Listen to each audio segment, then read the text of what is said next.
Sous la houlette du ministère de l'Éducation nationale et de la recherche scientifique et sous le thème général « Conservons la biodiversité au service du développement durable », l'Université du Burundi a organisé un colloque international sur l'environnement.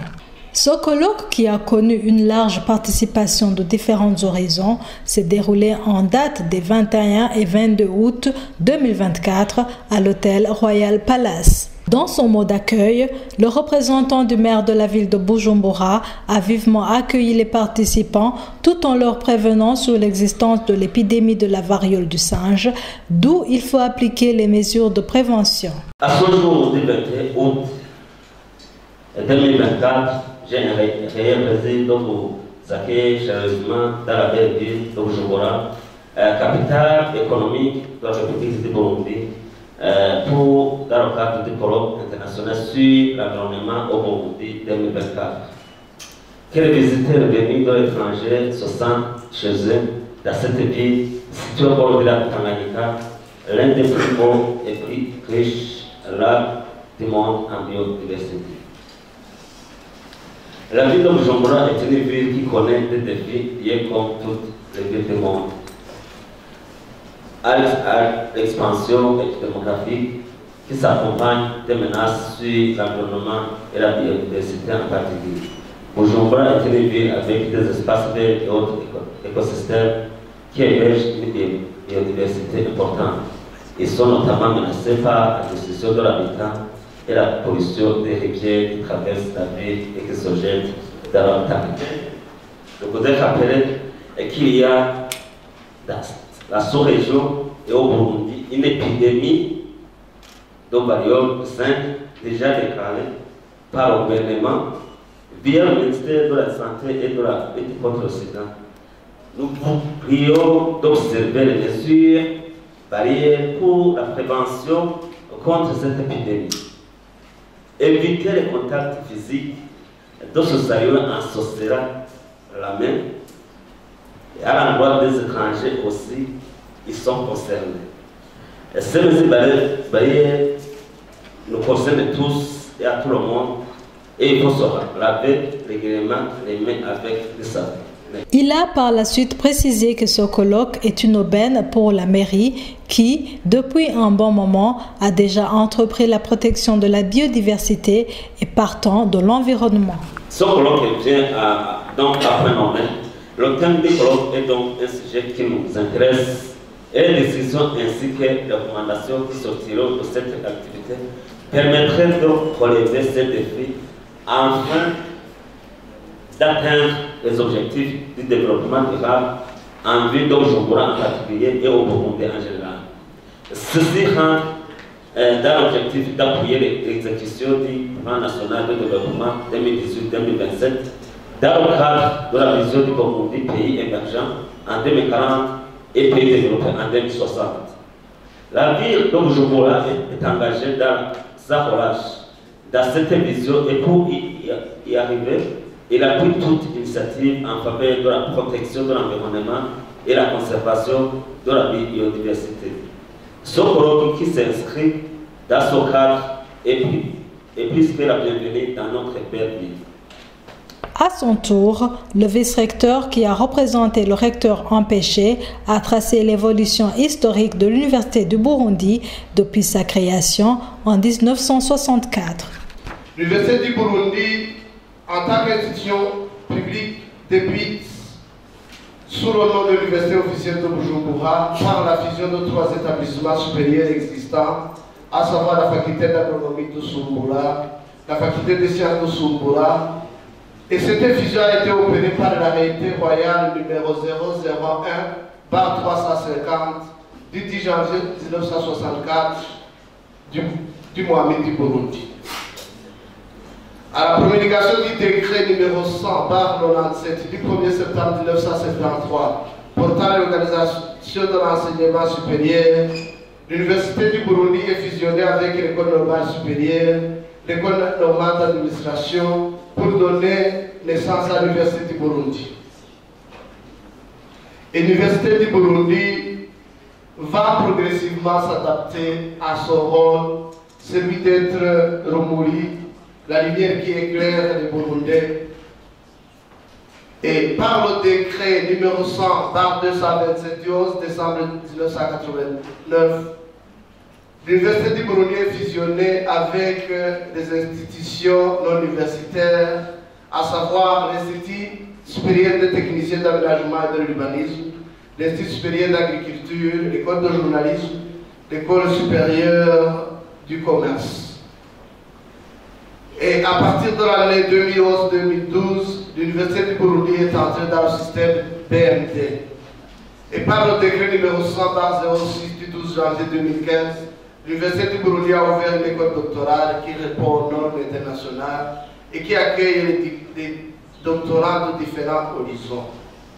L'université est actuellement régie par le décret numéro 100/07 du 22 janvier 2019, portant réorganisation et fonctionnement de l'Université du Burundi avec pour principale mission dispenser au niveau le plus élevé les connaissances scientifiques et techniques, promouvoir la recherche scientifique, littéraire, artistique et l'innovation ainsi que le perfectionnement professionnel, participer activement au développement social, économique et culturel, contribuer à la formation civique et morale au niveau académique.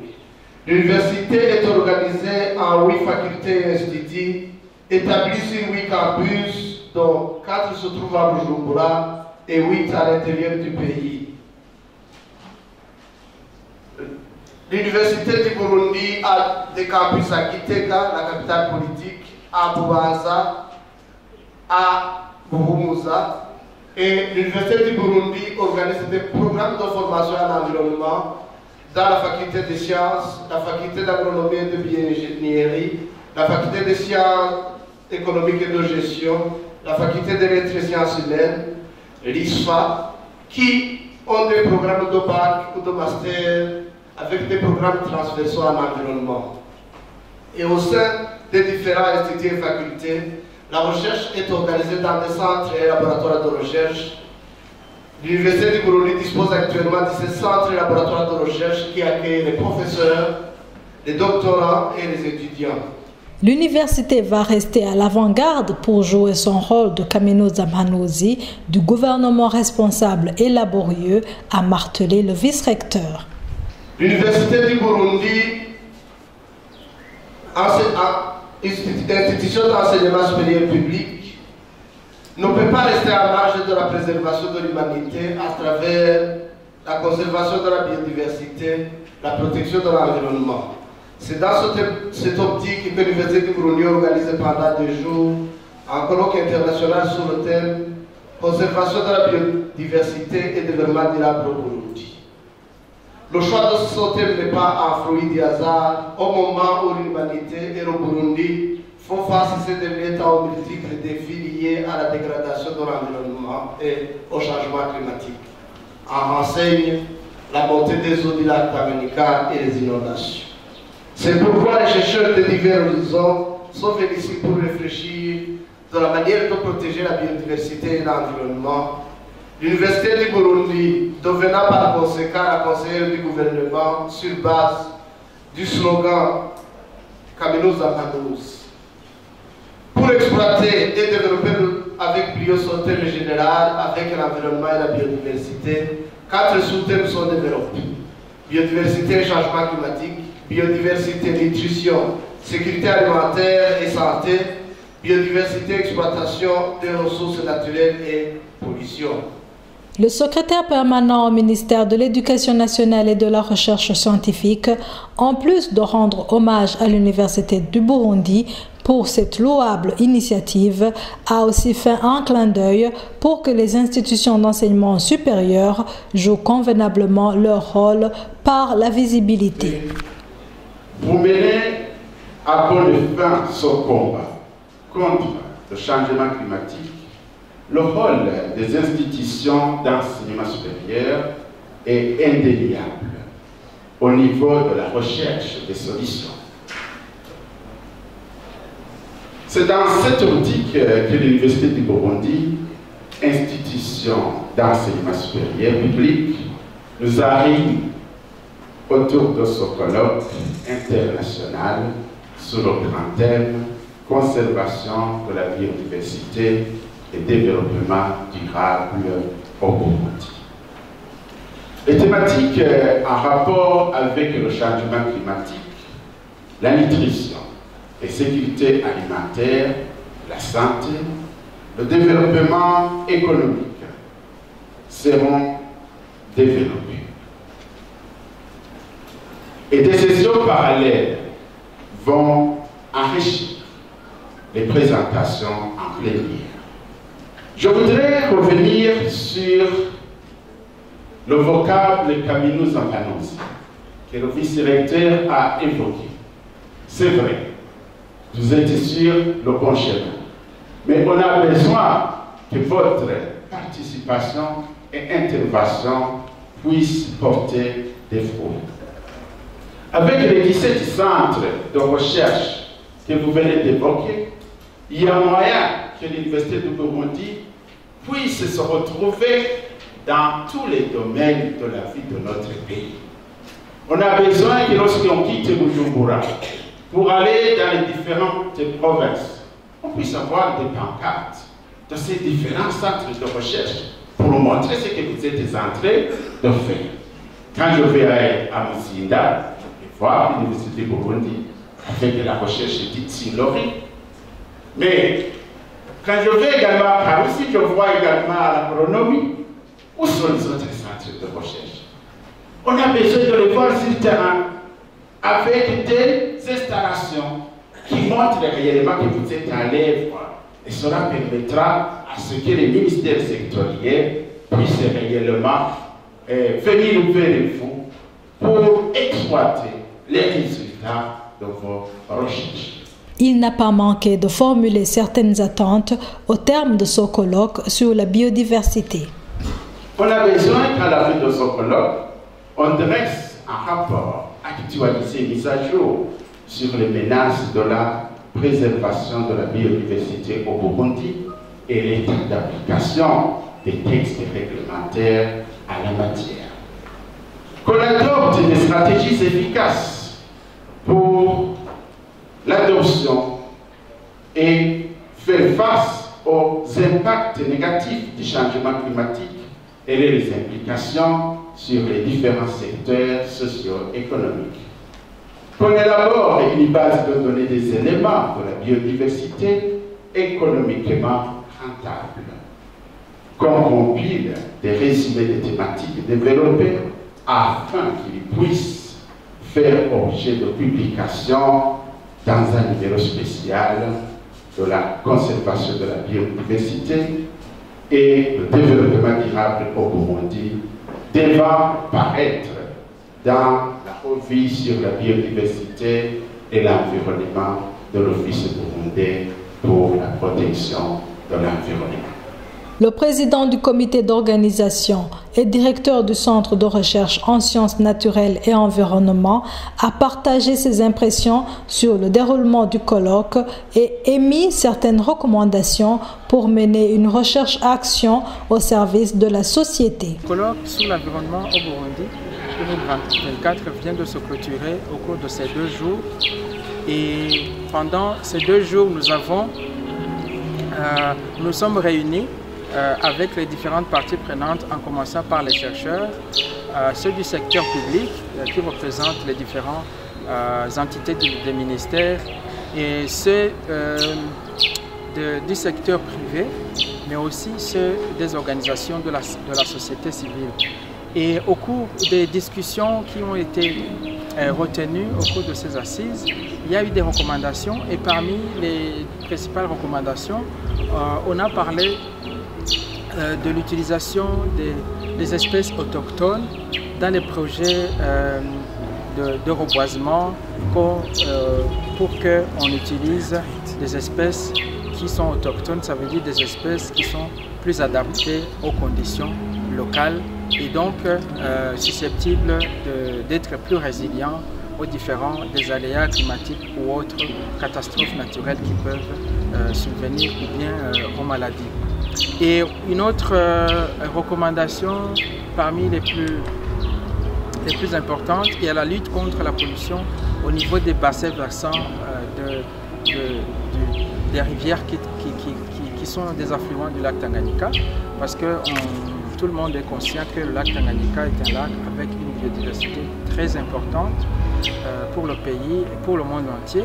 Et donc la lutte contre la pollution, pour la protection de ce lac est d'une importance capitale. Et il y a aussi une recommandation pour qu'il y ait des études d'impact environnemental pour tout projet de développement, parce qu'il s'est avéré que certains des projets de développement ont des impacts négatifs sur l'environnement et la biodiversité en particulier. Et la recommandation donc voudrait que les études environnementales permettent de voir, des études d'impact environnemental permettent de voir comment un tel ou tel projet va impacter la biodiversité et enfin proposer des mesures d'atténuation.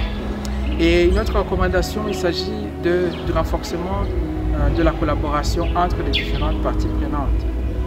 Au cours des discussions que nous avons eues, on a vu qu'il y a vraiment un besoin qu'il y ait des concertations régulières entre les différentes parties prenantes dans le secteur de la protection de l'environnement afin que les différents projets qui se réalisent tiennent compte des préoccupations des différentes parties prenantes, que ce soit le secteur privé, le secteur public, les organisations non gouvernementales, mais aussi les communautés locales, ceux qui vivent surtout aux dépens des ressources naturelles.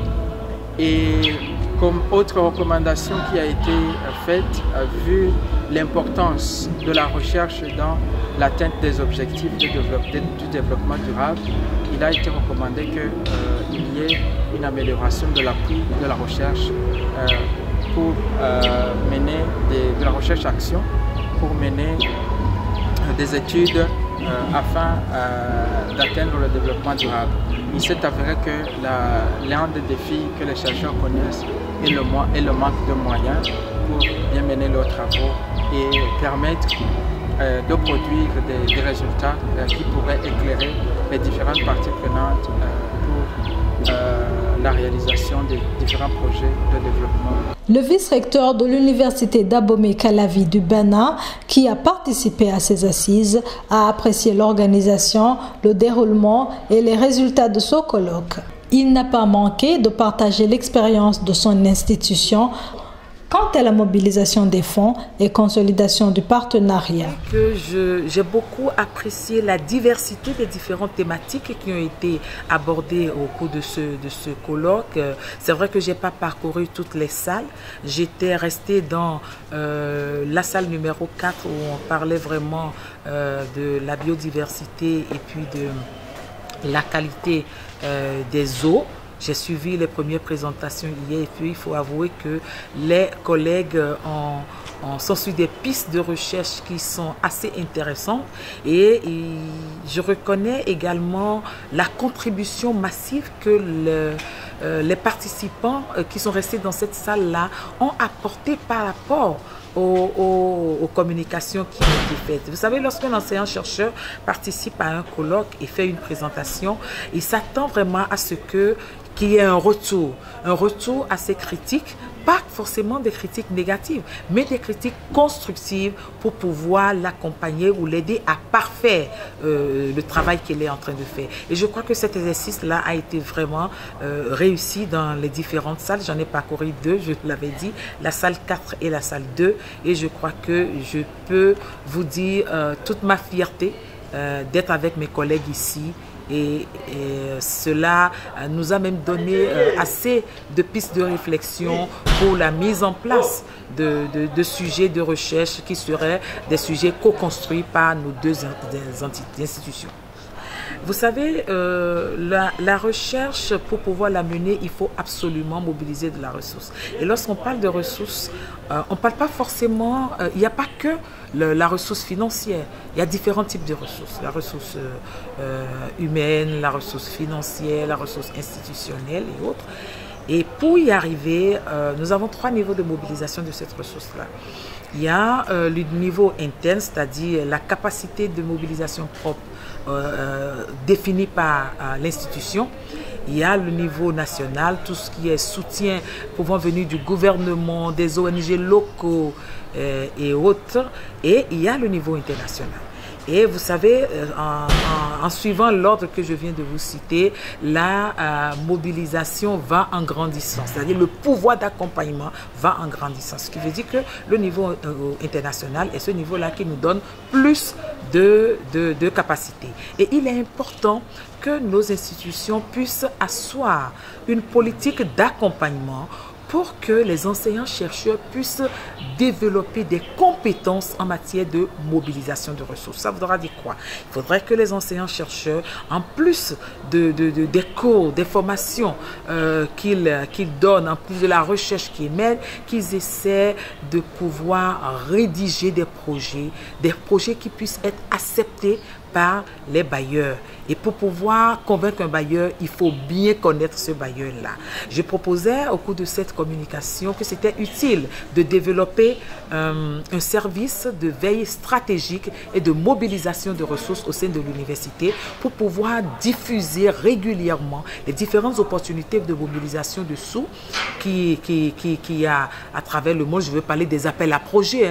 Voilà, il faut diffuser ça régulièrement dans la communauté afin de susciter auprès de nos collègues enseignants d'ici la volonté de pouvoir rédiger des projets et les soumettre aux différents bailleurs, mobiliser en retour des fonds et mener de la recherche dans des conditions beaucoup plus acceptables.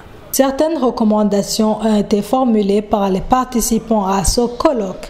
Protéger le lac d'Ogodogo pour le bien-être de sa biodiversité afin de limiter cette pollution. Faire des études géologiques du lac d'Ogodogo pour connaître la nature de ce lac et le type de ce lac. Mener d'autres études de portant sur les métaux lourds, microbiens et les influences et la qualité de l'eau de la rivière Rusizi. Renforcer la zone tampon des rivières du Burundi pour limiter les pollutions liées notamment à l'utilisation des intrants agricoles et favoriser l'usage des biopesticides. Réduire l'utilisation des pesticides dans le milieu anthropisé et conscientiser la population riveraine du parc national de la Vuvu pour éviter l'effet d'eau brousse, mettre en place une base de données de référence et un système de suivi d'effet d'eau brousse dans tous les aires protégées, surveiller régulièrement toutes les activités qui se font dans les villes frontalières et dans les bassins versants du lac Tanganyika, interdire la pollution riveraine, plutôt la population riveraine, de faire déroger des eaux usées non traitées en provenance des industries et des ménages dans le lac Tanganyika, faire et en inventer des principales sources de pollution par les nutriments dans le bassin versant afin de traiter le problème en amont, élaborer une politique de domestication de l'agence d'eau et en fait faire des études d'impact environnemental et social pour mieux sauvegarder la biodiversité et les services écosystémiques des marais non encore aménagés. Et créer un cadre de concertation entre les chercheurs et les institutions techniques publiques pour faire une recherche qui répond aux problèmes réels en termes de conservation de la biodiversité et des changements climatiques. Renforcer les partenariats et la mobilisation des fonds pour répondre aux besoins en conservation de la biodiversité et les changements climatiques. Harmoniser les approches pour éviter les chevauchements entravant la réussite de différentes interventions des projets. Recourir au savoir endogène en matière de la préservation de la biodiversité. Et je termine en disant élaborer un plan d'aménagement du territoire et actualiser le schéma d'aménagement d'urbanisme assorti d'un code d'urbanisme. Le recteur de l'Université du Burundi et le directeur général de l'enseignement supérieur au ministère de l'Éducation nationale et de la recherche scientifique ont, dans leurs discours respectifs de clôture de l'événement, apprécié le travail abattu dans les 2 jours, rendu hommage aux organisateurs, participants et partenaires financiers qui ont tout fait pour la réussite de l'événement. Pour rappel, le colloque qui nous a réunis durant ces 2 jours avec comme grand thème conservation de la biodiversité et développement durable au Burundi. Les thématiques en rapport avec la biodiversité et changement climatique, la biodiversité, la santé et nutrition, la biodiversité comme tremplin au développement économique, et biodiversité, exploitation des ressources naturelles et pollution ont été abordés. Ainsi, nous disons grand merci à nos présentateurs, aussi bien de la session plénière que des sessions parallèles, pour leurs présentations qui nous ont été d'un grand intérêt en matière de conservation de la biodiversité. Toujours dans le même angle des remerciements, nous ne manquerions pas d'adresser nos vibrants hommages aux panélistes qui viennent d'animer avec brio la toute dernière session de cet événement. Parmi les participants, nous avons noté la présence des personnes qui nous sont venues de l'étranger et qui ont énormément contribué aux activités de ce colloque, qu'ils trouvent ici l'expression de notre profonde gratitude. Nous sommes également reconnaissants envers nos partenaires techniques et financiers pour les appuis multiformes qui nous ont témoignés, ainsi que le comité y a participé avec grande énergie à l'organisation de ce colloque. L'Université du Burundi, initiative principale, et ses partenaires ont choisi un thème très fédérateur au regard des enjeux mondiaux, régionaux et nationaux au niveau de la biodiversité et développement durable. Les discussions, échanges et débats approfondis ont donné des opportunités d'explorer les multiples facteurs de notre environnement et des problématiques locales et spécifiques aux stratégies globales de conservation, biodiversité et de développement durable. Nous avons eu à écouter des experts, partager des expériences et à réfléchir ensemble à des solutions innovantes. Sans pour autant être exhaustif, nous citerons les autorités locales, notamment la grande délégation de l'Université d'Abomey-Calavi qui est ici présente et que j'ai bien par héros et fort auprès d'une délégation belge et burundaise au sein du projet d'ARES appui institutionnel. Aussi, je reconnais aussi une grande délégation des Congolais qui ont bien présenté beaucoup de papiers scientifiques et aussi, bien sûr, un représentant de l'Université d'enseignement supérieur belge qui est là-bas, qui est aussi en part du professeur Joël. Les organisations de la société civile aussi intervenant dans le domaine de la conservation de la biodiversité, les entreprises publiques et privées, les organisations internationales bilatérales ou multilatérales.